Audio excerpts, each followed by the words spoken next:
you done now? Oh, by any chance? No. Well, actually, yes. No. There seemed to be some kind of disagreement. No. Yes. Can I come in and use your phone? Of course you may, sir. You may use the one in the, no. You could use the one in the, no. Oh, would you be kind enough to wait in the, library? Sure.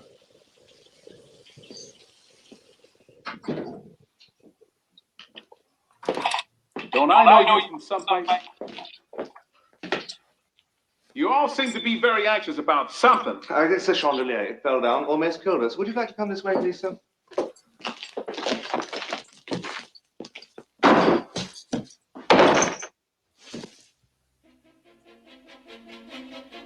Frightfully drafty, these old houses.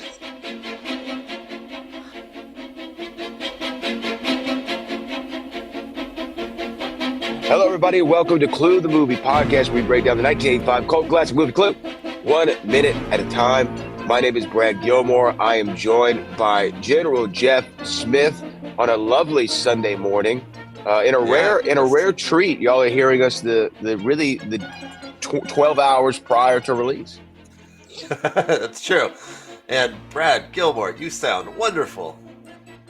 Yes, thank you. I've literally been laid up in my home essentially for 11 days. I had one thing I did yesterday. That was the first outing I've had in 11 days. Got hit with something on Turkey Day that here's the thing. Any weight that I was worried that I gained from Thanksgiving, it's all gone now.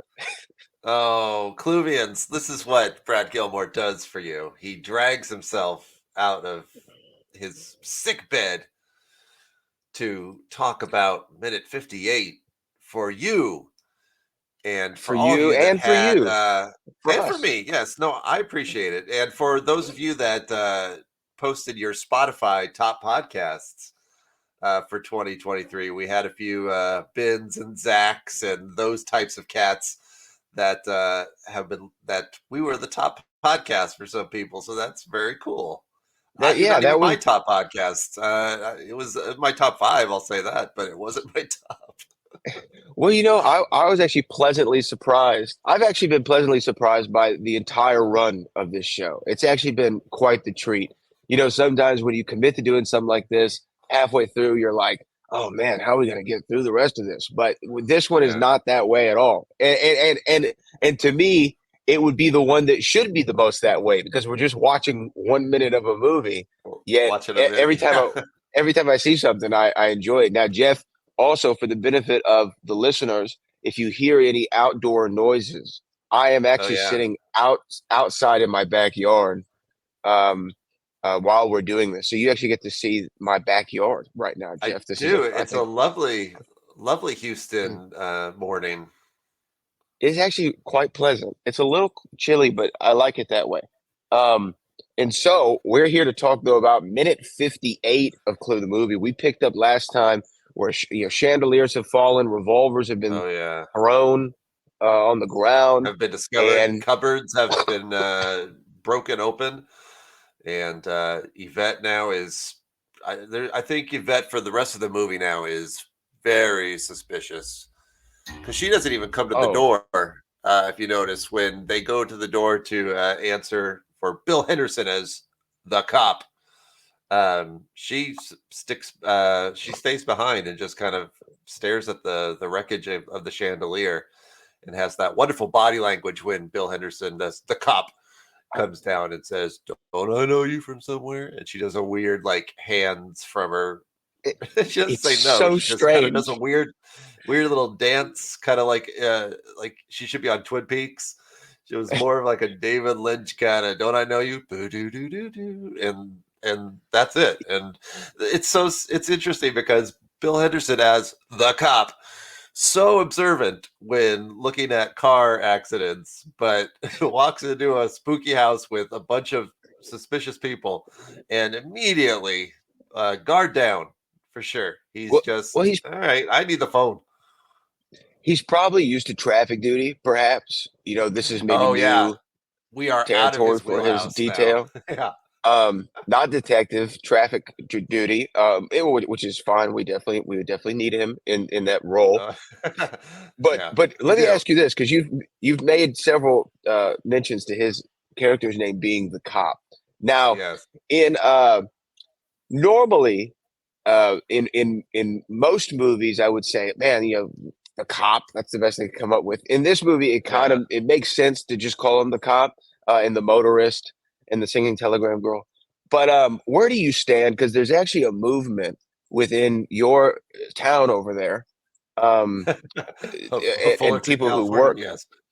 people who Well, work in your Hollywood. town now that the Yeah. strike is over too, is they don't want, and I understand why, but like bit players and background players don't want to just be man number one or girl number three or Yeah. scared person number six. They want actual character names. And the reason I hear this is really for their IMDb pages. So if a casting director scrolls their IMDb, it doesn't say Jeff Smith played the cop, Jeff Smith played Officer Pendansky, right? And it makes it seem like a It's bigger my role. dream to be Officer Pendansky. Yeah, that's true. I guess. Yeah, there's there's lots of movies, especially the '80s, where it's like Nerd 3, or it's like Naked Girl. So I could see why. But I think historically, a lot of extras, or not extras, because he's not an extra. He definitely has a part. But I'm sure there are a lot of actors that, while they're sitting around or while they're prepping their part for Nerd number 3, have given their characters some like elaborate backstory about why. I'm sure. Well, we kind of did that for the motorist. He comes in just as a guy that ran his car off the road, but you and I made him. He's married. He's calling his wife. He's been circling the neighborhood for the last hour and a half because he dropped off Mr. Body. I'd like to think that Jeffrey Kramer did the same thing when he was coming up with his.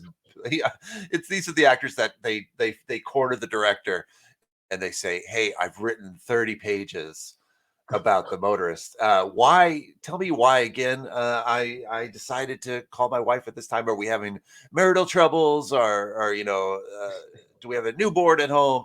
And the director usually says, "You're the motorist, dude. Just pick up the phone and get hit by a wrench."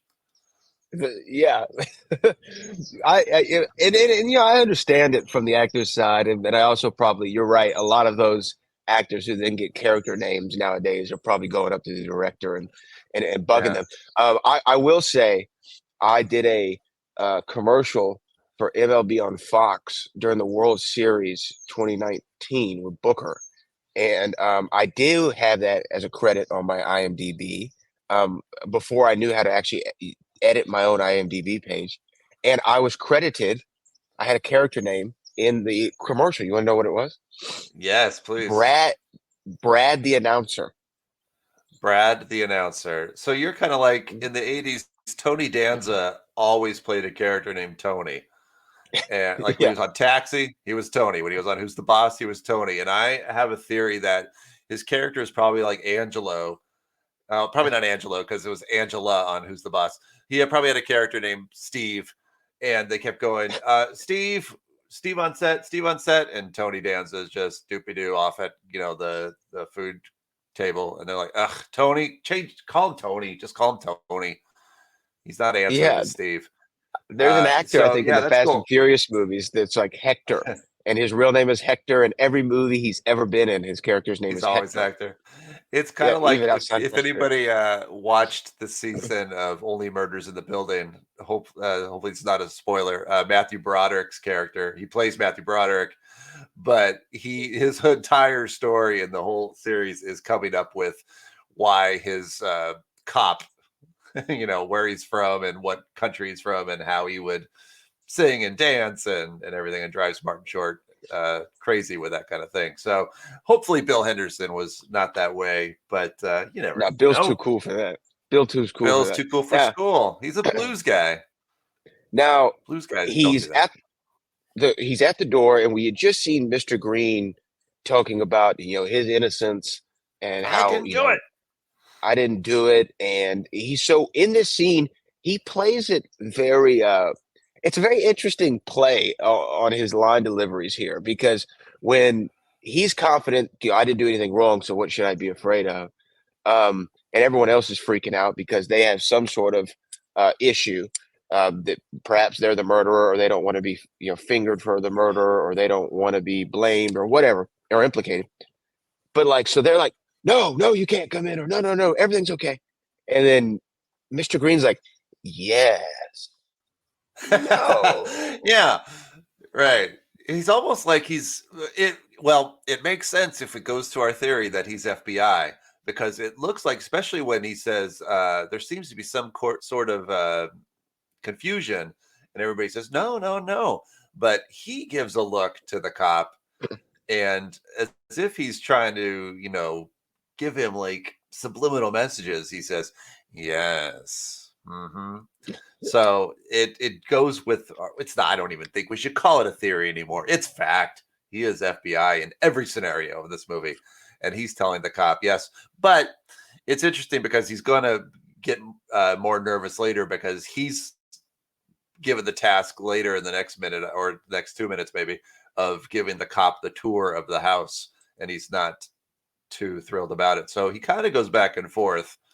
But it's a very funny scene for Michael McKean and everybody too, just kind of standing around. I like Professor Plum, particularly the way he closes his door and just kind of leans up in the doorway with his pipe.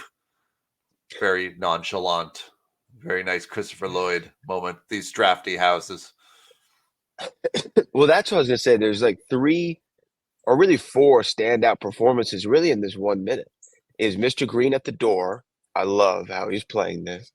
Then when Wadsworth is leading the cop first from the door threshold, where he's like, "You can use it in the no, you could do it in Yeah. the how could you wait in library?" He's trying to figure it out, do this mental gymnastics in his head. I thought that was really good. And then when the cop, when he comes in and so when he looks at a vet and says, Yeah. "Don't I know you Don't I from know you? somewhere?" As an audience member, then I start trying to figure out, okay, what is the cop doing here? Like, okay, everyone's been invited for a specific reason that we're thinking, the motorist, hey, my old boss, bam, right? He's there. Right. The cop, though, from our understanding, we know 2 things at this point. We know, one, that Wadsworth says the police have been called. So True. my question is, are we to believe that he is the officer who had been called and he was on his way up to the Hill House and then saw the motorist break down and then came there? But when he got there, he didn't seem like, hey, someone called for the police. I'm here. You know what I mean? Yeah, yeah, unless he's played it cool, which I don't think he is. It's interesting. I think that if we hadn't seen, and it's the only time in the movie we follow any character, because we know that they originally shot the motorist's crash with the cat. We know that we saw that and it got cut out. So this is when we saw the cop really observe the car. That's the only time we leave the house and leave our main characters, which is interesting. So we know that he's telling the truth, that he did find the car. So I don't think we think that it's the police. Well, I guess we could. It's hard to put my brain back into what I thought the first time the cop came in. But it is the first time, excuse me, it is the first time, you're contagious all the way from Houston. It is the first time we really now, with his say, "Don't I know you from somewhere?" It's definitely, like I said before, this is Yvette now. We cannot trust her at all for just because he knows her. He doesn't seem to know anybody else, but he does take a pause long enough even to not notice. He notices Yvette. Well, I guess you would. You notice Yvette even more than a broken chandelier on the floor in a mansion with suspicious people. Yeah. She is slightly distracting. So Yvette does do her job very well. Well, when I'm thinking about it now, I'm thinking about, and I can't even believe I'm fixing my lips to even say this or even put this in the atmosphere. But in the same vein where they cut Jeffrey Kramer's accident, the motorist accident, and we don't see it, should they have cut the little business with the cop? Should Yeah, that have I been don't cut out? know. Because if they did, like, let's think about this. If they did cut that out, when the cop shows up at the door, the audience is to automatically assume this is the cop that Wadsworth called. And then I think Yeah, tensions raised even higher in that particular moment. To whereas when we see it this time, we're having this, okay, he's not the cop, or is he the cop? Because he's the cop who he pulled up on a motorist car. Is he here for the right. motorist? Is he here for the because of Wadsworth? Well, he doesn't seem like, and it adds an extra layer that perhaps maybe was there intentionally to cause confusion. Cause Um, confusion. It worked. or it's just maybe one of those things that wasn't thought too much about. I really don't know. Yeah, I think if we hadn't seen him observe the car, it would be a surprise for the audience, the same way it is for the suspects. It would just be, okay, who's at the door? And all of a sudden, cop saying good evening. So we'd all be surprised as well. So I don't know, maybe the keeping him looking at the car is to build tension, like, oh, somebody's coming. But I don't know. I think you're right. It might not to take away from the movie, of course, but it might have been more interesting if he just showed up and we had no idea it was coming. In the same way, that's what happens when you see the play now when it's performed on stage. It's just all of a sudden there's a cop. So Yeah, yeah, yeah. I think if it was meant to build tension by showing there's a cop out there and he found a car, and I guess we're supposed to put two and two together that that's the motorist's car, which I don't even know if everybody does. They just see he finds a car, but it could be Mr. Body's car, which it probably is anyway. Um, yeah, because then there is a bit of time where you have enough time to forget that there was a cop looking at a car in the rain, and I think they even cut to it two different times. Um, yeah, maybe it would have been cooler just if all of a sudden, good evening, and now we have a cop, and it could be the cop that's supposed to be there. And then later they'll say the police are coming. The police already came. Mhm. Yeah, yeah, yeah, Yeah, yeah. And that moment might have played. Now he might have needed an officer's name at that point, though. He could have just been the he cop, definitely. right? Yeah, then he definitely needs to be officer. What'd you call him? Krupke. Pazinski, No, I'm sorry, that's from a different thing. Pendansky, Officer Pendansky. Padansky. Yeah, he definitely would Hmm. be. He looks like an officer, Padansky. Yeah. Now also, so he comes in, and that's what I'm trying to figure out. Okay, was he supposed to be there? Was he there Yeah. by? I'm trying to remember the end a little bit, but was he there by happenstance? Um, No, everybody's there on was there purpose. So purposefully? yeah, Scarlett later will say that the cop, she knew him and he was on her payroll to look the other way with her business. So she knew the cop. He has connections to Miss Scarlett and Yvette, which is why he knows who Yvette is. So that makes me think this cop has not only on the payroll of Miss Scarlett, but perhaps um, not only a friend, but a customer. Maybe. Right. And then when he sees Yvette, hey, don't I know Yeah, you? don't I know you? Um, Yes, he does. Everybody knows yeah. Yvette, not just Well, her I do face. love. They know every I, inch of her body. I do love the whatever that Yeah, I'm thing gonna was start she doing did. that. I'm gonna start doing that in life. Whenever anybody asks me something I don't want to answer, like, "Hey, yeah, did you throw out the trash last night?" Beep, beep, beep, beep, beep, beep, beep. That's not an answer. Yeah, I'm not It gonna was say very, yes or no. but that's one of those things to where, like, it's such a funny moment that Colin Camp pulls off, and Yeah, I would it's love to. I one know we don't that's have. not I scripted. li- yeah, I was gonna say What's I that? know we don't have access to the script this week, but it would be interesting to see later. Go back and see what it says in the script when the cop says, "Don't I know you from somewhere?" She does a weird gyration. in lieu of it dialogue. in lieu of dialogue, there's a weird gyration from Which every movie should from have. every movie should have a weird gyration. Yeah. Now, Star Wars, everything. I also think it was very awesome how Wadsworth pulled out and how smooth he was actually after he came in.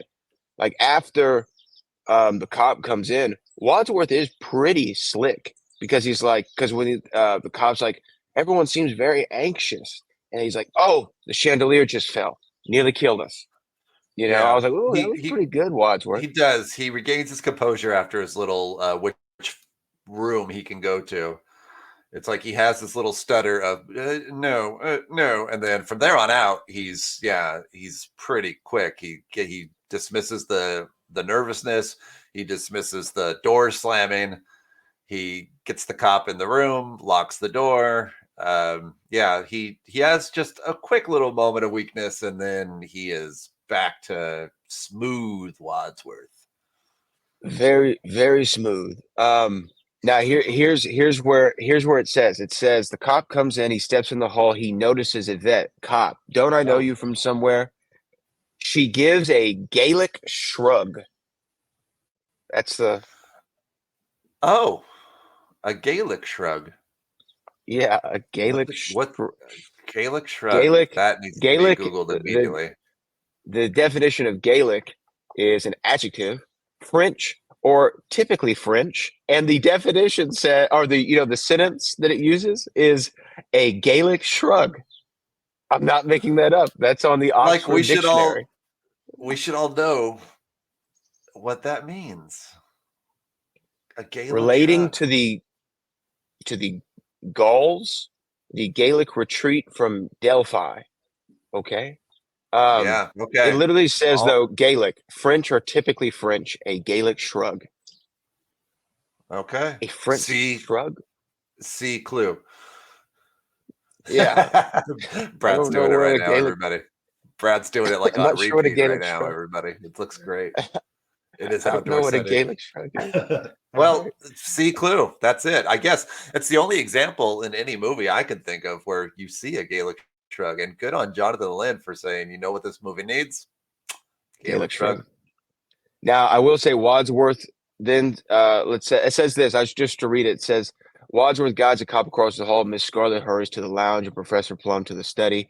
They both shut the doors fast and therefore too loudly as he walks by. Slam, slam, one after another. The cop notices.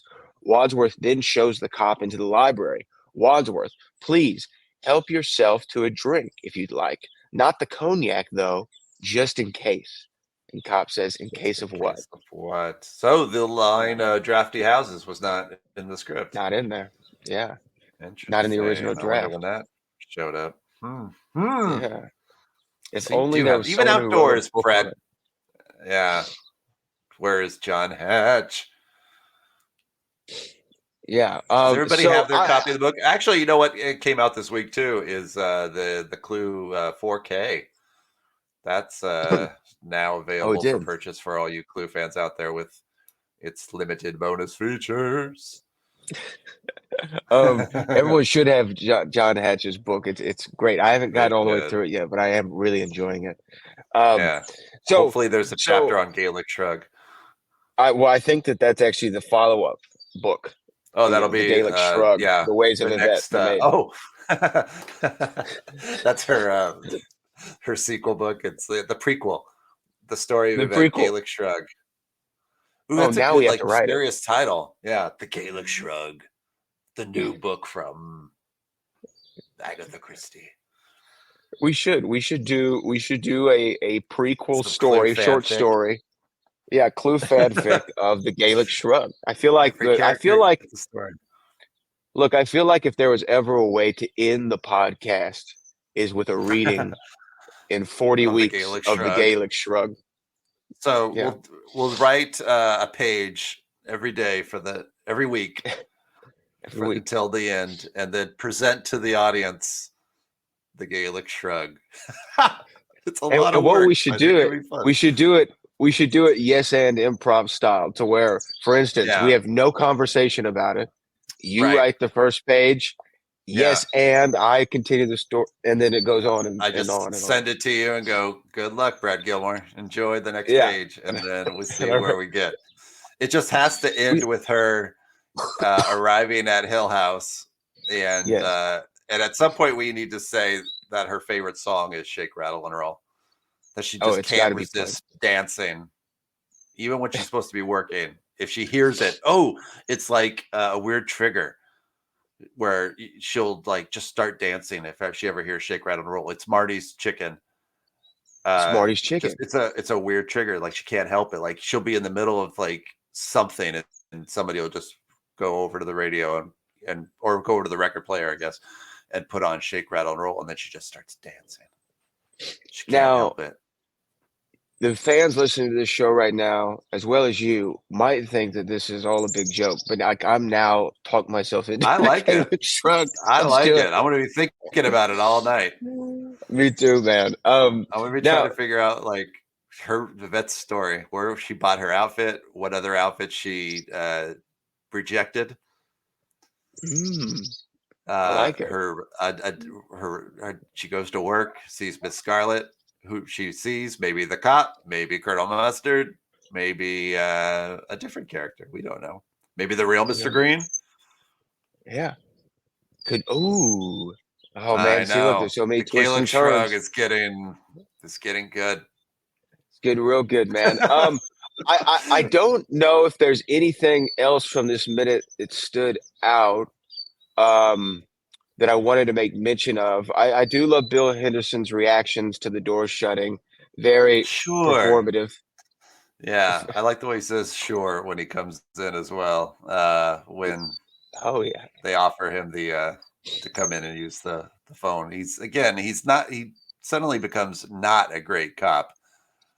But well, it's yeah, this movie reminds me of like what they say in like Home Alone movies. They say every Home Alone movie could be solved today because of there's a cell phone. They say, "Hey mom, I'm home," or she like tracks his location on his Find oh My yeah, iPhone and all's okay, and she like texts her neighbor.